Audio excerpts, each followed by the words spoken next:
Good morning, everyone. My name is Brian Rice. I work for AWS as Product Marketing Manager for RDS, and it's my great pleasure to welcome our speaker for the morning. Joanna-Dyer joins us from Dole Food Company.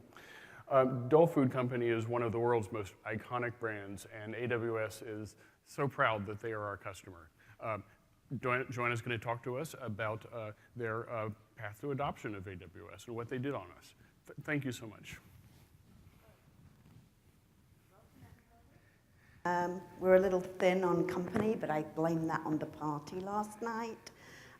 Thank you very much, AWS, and also Intel for providing that for us. That was fantastic. And thanks for the introduction. A little bit about Dole to start us off. Most of you have heard of Dole, right? It's a huge, well-known brand. These numbers are a little old from 2012, but at the time we're just under $7 billion revenue. We operate in 90 countries with 36,000 employees. We basically supply fruit, packaged salads, vegetables, berries across the world. One of the things that people don't realize is that we're very known, really, for delivering this stuff. We have a completely supply chain from the farms we own all the way to putting this into the shelves for you. Guess what we're really good at? We're really good at doing that. We're really good at supplying bananas and pineapples and salads. We're not really very good at data centers. We do it because we've always had to, but it's not our core competency, and to be frank, we really would like to get away from doing it. So one of the things, or one of the projects I'm going to talk about today is our global portal and collaboration solution. We basically were at end of life with our old version, and we really need to go and get a new solution and stand it up and do it quite quickly. We wanted to be able to support single sign-on because we weren't all forested, all our domains are different. And we needed to be able to support 5,000 plus users in a highly available environment. And we need a secure and cost-effective way of doing that. So I started looking at the market, and SharePoint, no-brainer, really. The price, the functionality, the performance you get, the ease of use meant that really there wasn't any question about it. It's the fastest growing product that Microsoft has ever produced.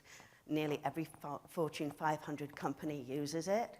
And to be perfectly honest, there wasn't really anything competing out there anymore. So why did we decide to do SharePoint in the cloud? We really were looking very much at a cost-effective solution. Dole's one of those companies that doesn't drip with money. You don't make a lot of money on selling a banana. It's fractions of pennies, right? So we're very cost-conscious.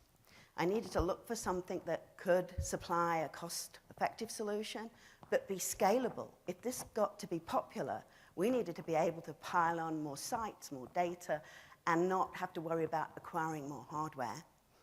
I also wanted a highly available solution, because if it took off, then we were going to put data on there that's going to be core to our business, and we can't afford to have it just go away. So how do I pay for that when I'm going to go and buy servers? If anybody's done a Microsoft SharePoint install, you know the farms just eat servers. It's like a server machine. So, you know, we needed to think about that. So it all came down to a kind of cloud choice.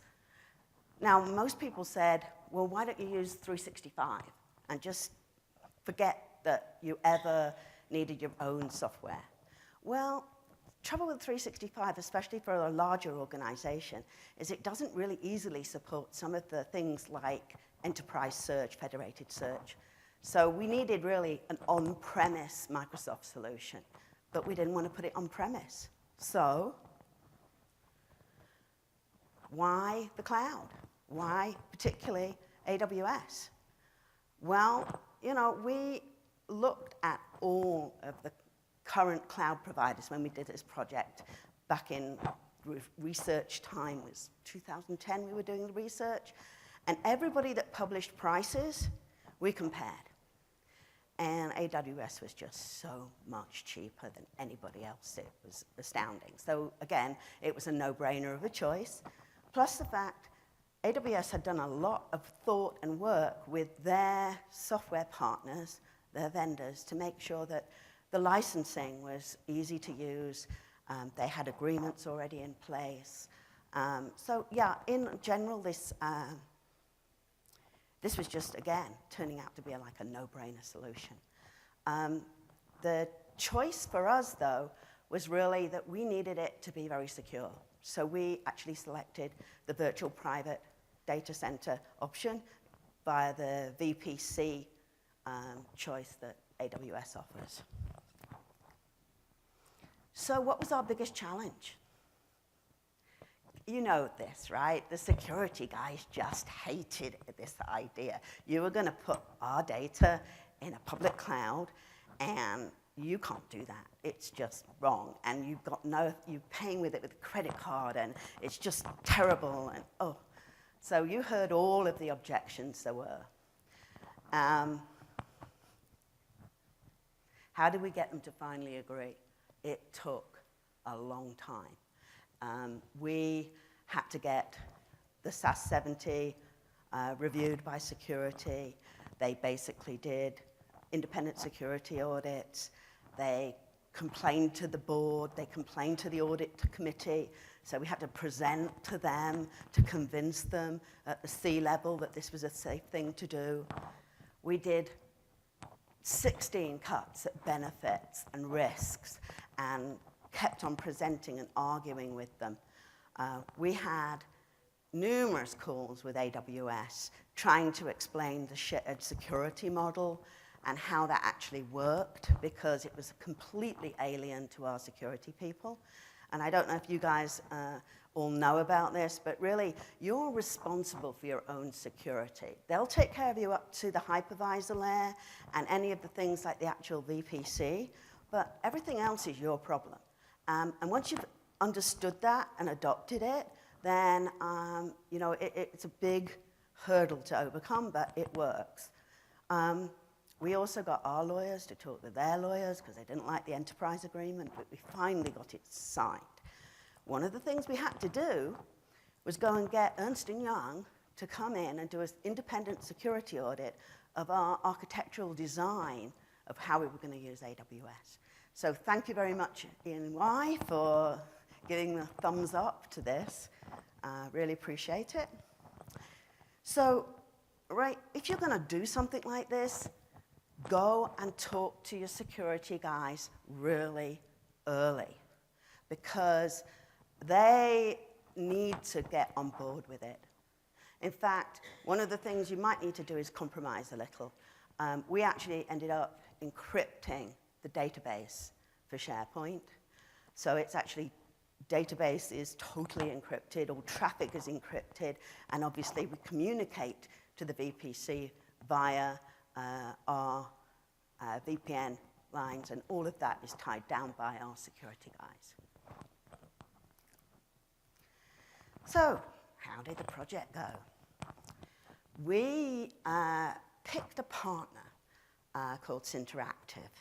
And Sinteractive is a sister company of Smartronix, who's one of the guys who are here. And the reason we picked them is they had done this before. They had built SharePoint sites out. They could show us they had built SharePoint sites out in the cloud, and they were running them successfully for people. Treasury.gov, etc. Though that is just a key to success. Pick a person, a company to work with that knows AWS and the application that you want to run in AWS, because the architectural decisions and how you do it really are really affect the end design and how secure your solution is. So we made 2 farms. one with Foundation and one with Standard. We did a custom branding solution for those. And that custom branding solution means I can transition between the Standard farm and Foundation farm seamlessly, dependent on the customer's needs to move, right? And you can see it's branded really nicely. It looks beautiful. We started with 16 site collections, and this got basically rolled out globally. So everybody can use this and do. We have a great success with it. So how did we do it? What did we build? So this is effectively a simplified diagram of our architecture. So I'm going to go through it and explain some of the things we did. You can see that we basically have routers in Costa Rica in the US data center. We have dual routers, and they cross-connect. So at any time, we can always get in to this environment. We built across 2 availability zones. Don't ever put your eggs in one basket. You will be very sorry because, what's that old phrase? SHIT happens. So we built, in effect, a load-balanced solution with the web front ends load-balanced across 2 availability zones. We made active-passive mirror of our SQL database. And we really took a lot of hard look at what we were going to do as reserved instances and what we were going to keep as on demand. Again, you might not know the difference, but on demand is effectively you'll just pay for what you use on an hourly basis.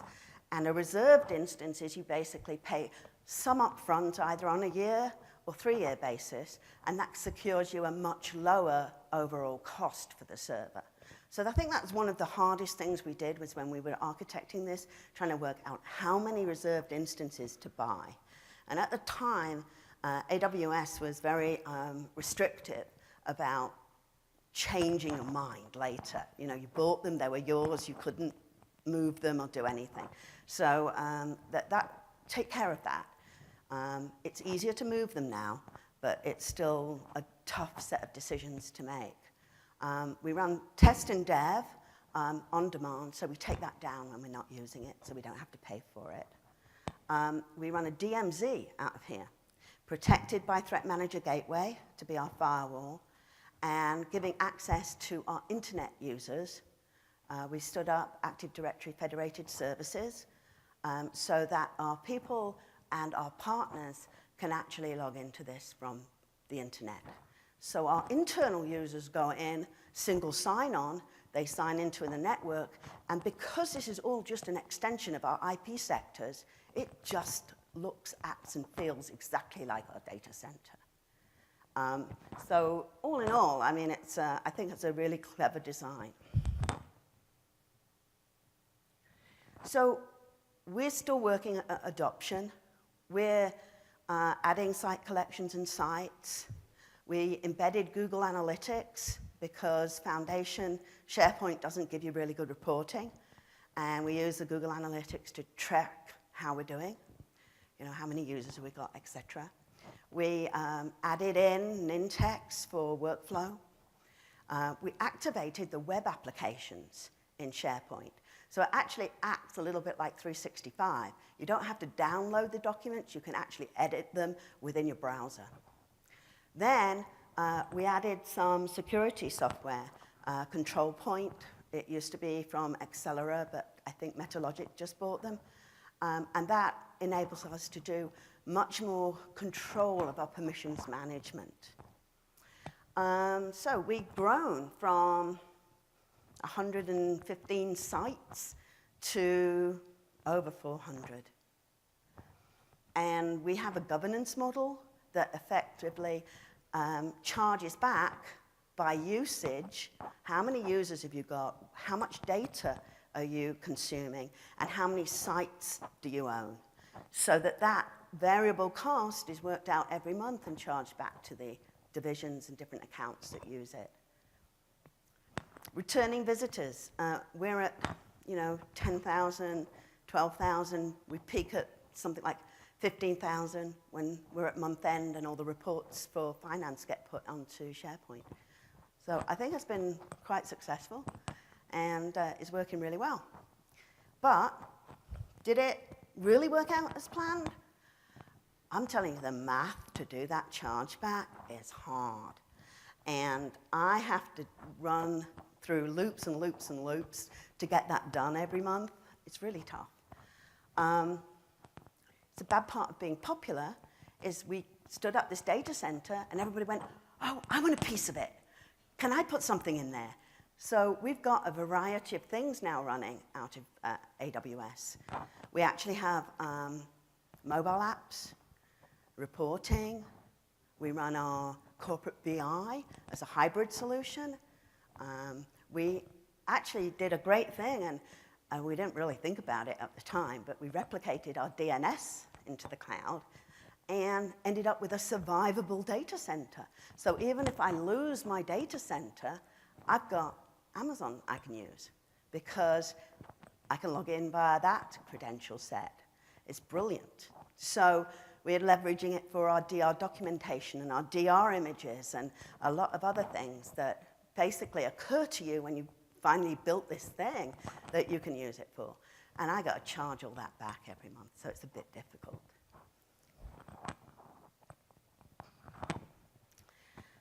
Well, we all knew we had to do some fancy footwork to get security to agree to this.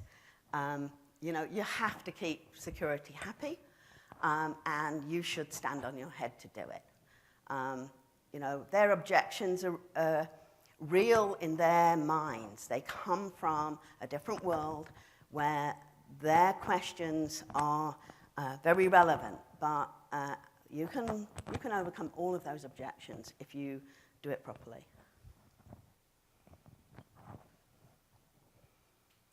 I just mentioned the DR capability for our identity management. These capabilities, these people coming to us and saying, can I have, you know, a reporting server? Can I do this? Can I do that? We can just say yes.